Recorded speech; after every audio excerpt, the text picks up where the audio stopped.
Hillary says she was named after Sir Edmund Hillary, the first man to climb Mount Everest. Unfortunately, she was born in 1947. He climbed the mountain in 1953. I remember landing under sniper fire. There was supposed to be some kind of a greeting ceremony at the airport, but instead we just ran with our heads down to get into the vehicles to get to our base. Her arrival in Bosnia was not quite as dramatic as Clinton put it. Memory should always match the videotape. She claims to have always been a Yankee fan. Chelsea Clinton was jogging around the World Trade Center on 9/11, immensely insensitive to those who were actually affected by the horrific attack. Hillary later admitted that Chelsea was actually safely in her Union Square apartment at the time of the attack.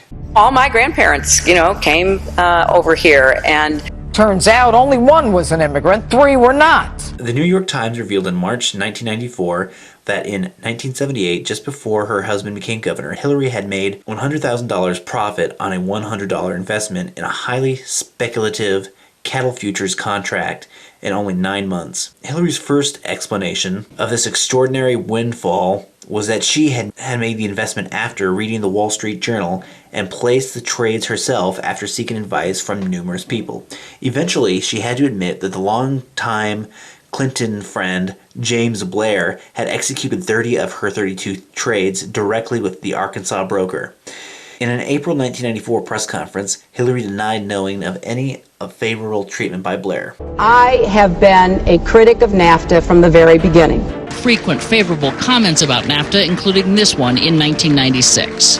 Oh, I think that everybody is in favor of free and fair trade, and I think that NAFTA is proving its worth. Participants in that event said, quote, her remarks were totally pro-NAFTA. She says when her and Bill left the White House that they were broke, but the federal disclosure form does not include homes used for personal use by the Clintons, who own 2.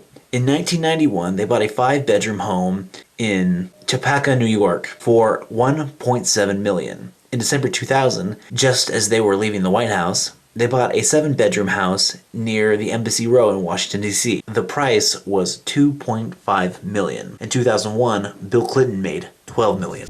The server contains personal communications from my husband and me. The server will remain private. Only time I got on the internet, I did 2 emails. Otherwise, I didn't want to be one of them. This is only the tip of the iceberg. We could show more lies, but we have no more room for her nose.